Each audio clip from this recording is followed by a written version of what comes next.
What are the worst designed cards in the history of Hearthstone?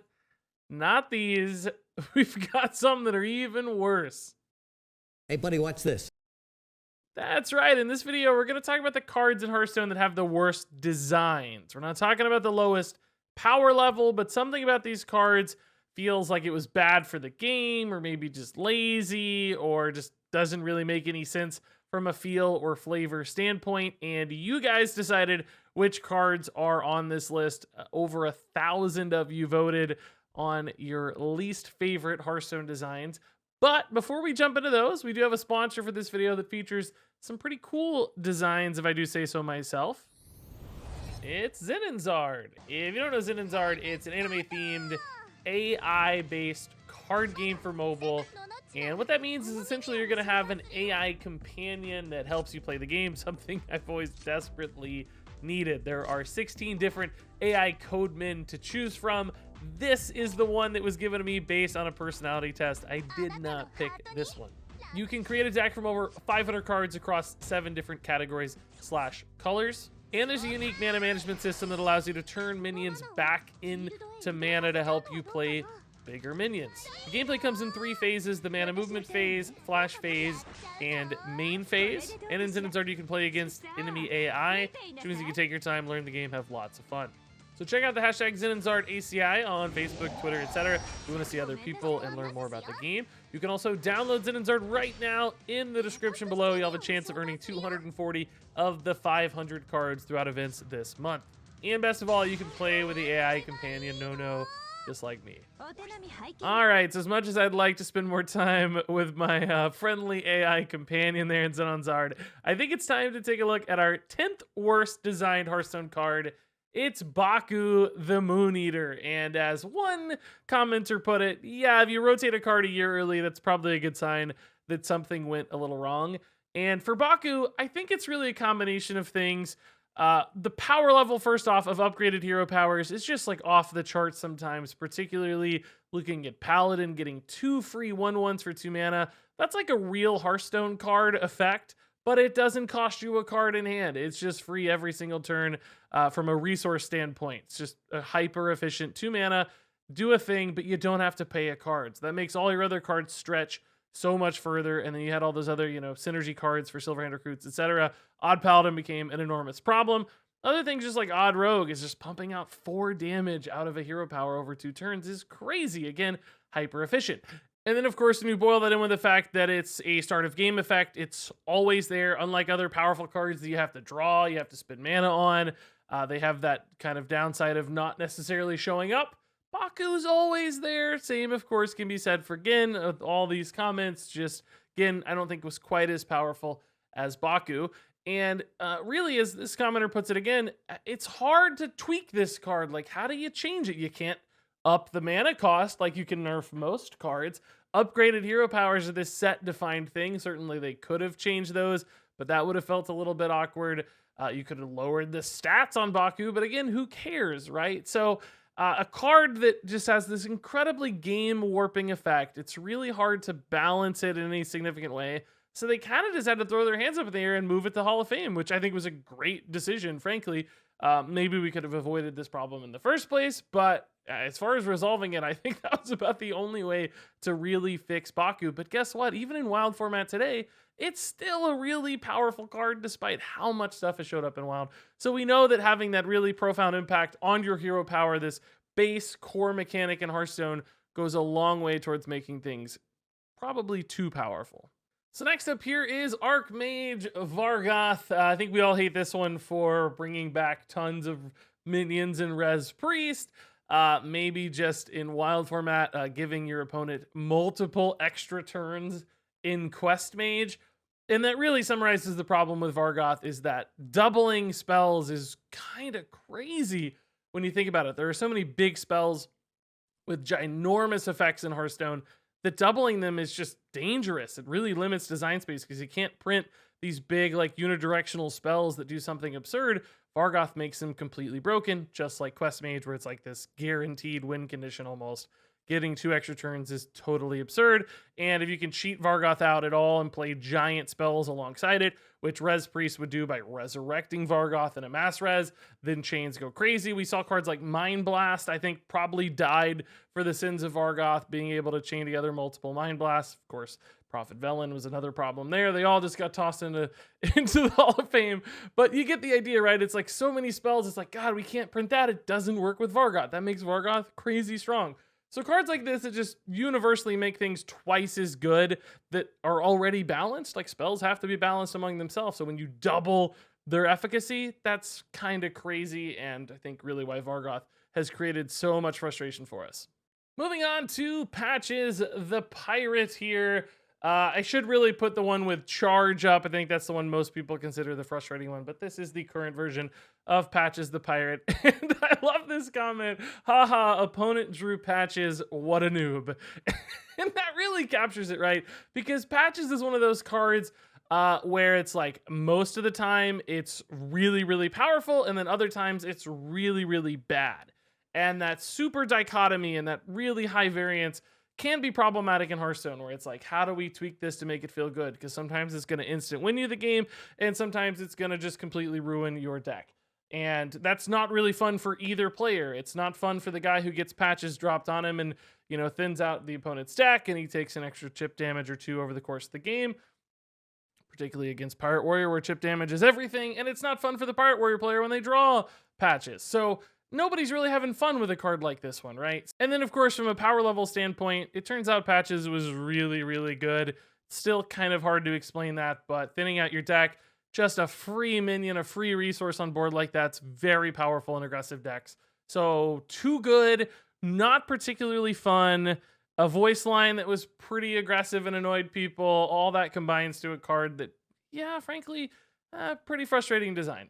All right, next up here is the Caverns Below, the famed rogue quest nerfed multiple times. That tells you a lot right there. And as this commenter put it, something I didn't really think about, what's the flavor on this card? I don't really totally understand why, like, bringing minions back to your hand has, like, made them bigger.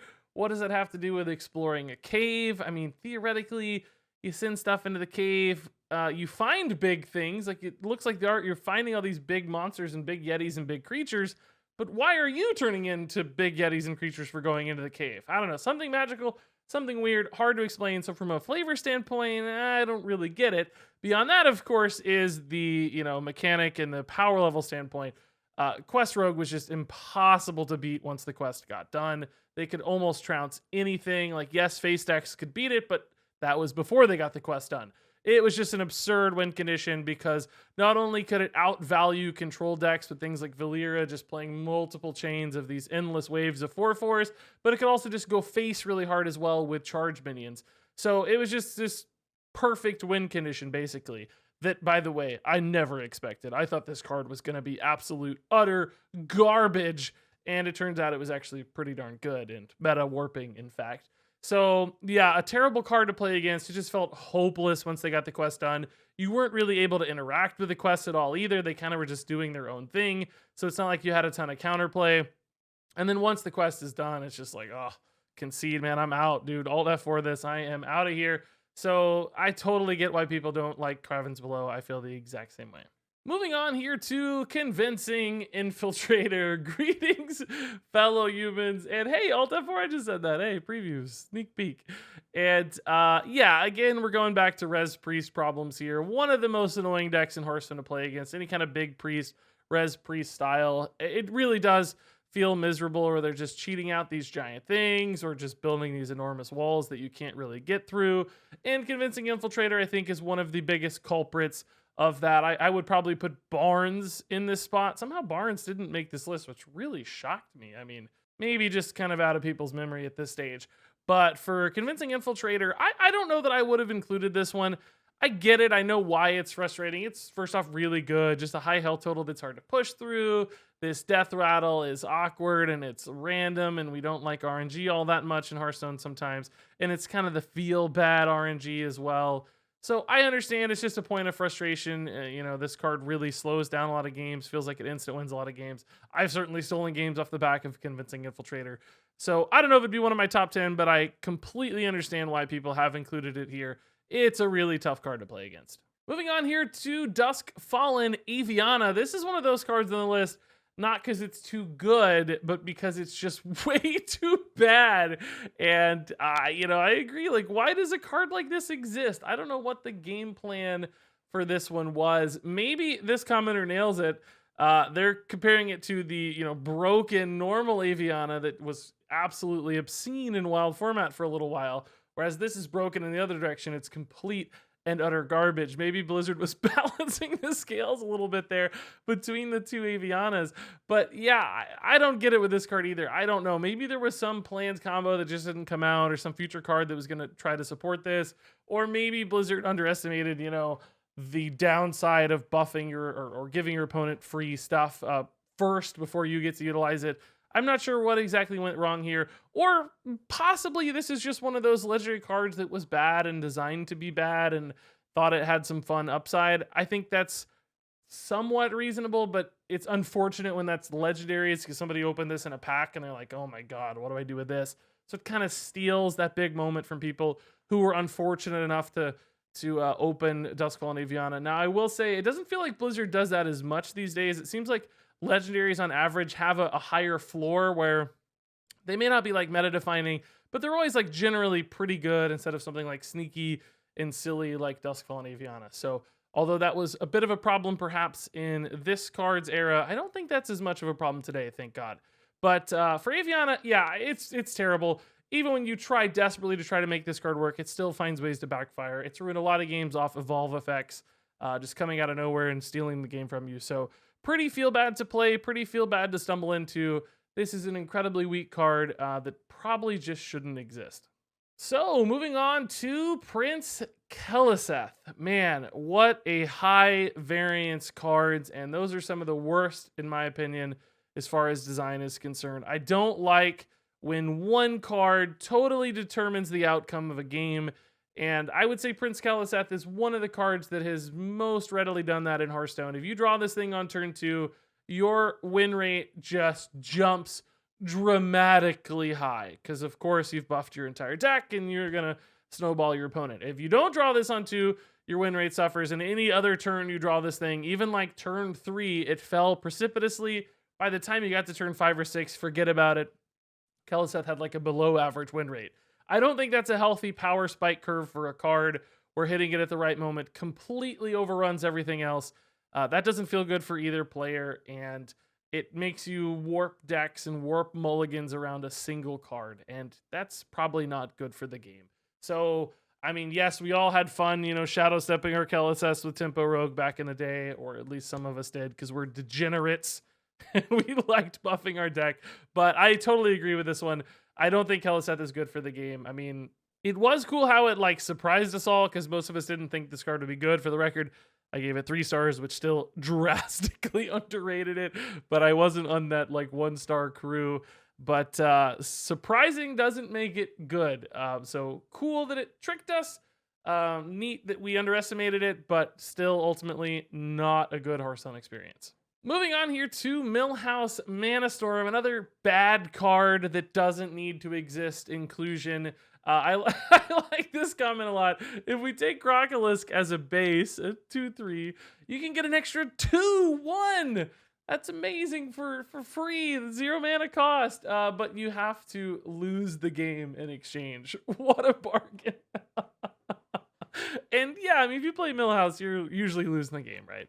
The amount of just resources your opponent can draw into, board they can build, casting 2 Yogs, puzzle boxes on turn 2, building an enormous board, power blasting you 3 times, etc., etc. It's really tough to play a card like this, and it has that same problem where it's like, man, somebody had to open this in a pack, which sucks. It's like almost impossible to use. Yes, I know, Call to Arms.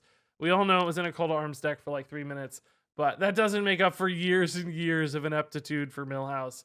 So in theory, I like this like high risk, high reward design because it's really only punishing the person who includes it in your deck. So it's kind of free in that regard. Like play it for fun, play it to goof off. I've certainly done that a lot myself.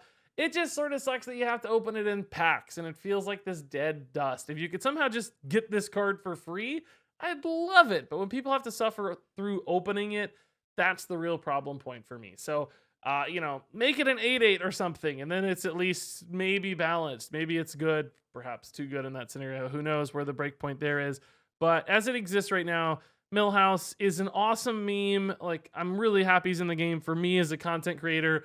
But, as a player, I can imagine certainly why this card would be so super disappointing to open in a pack.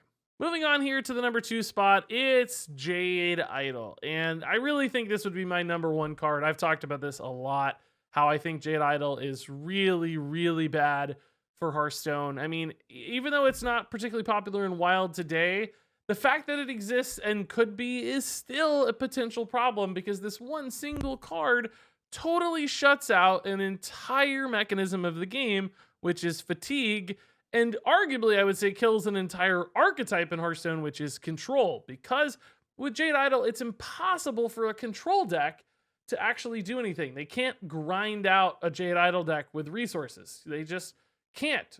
The opponent has infinite minions that get, bigger and bigger and bigger, become larger and larger men every single turn.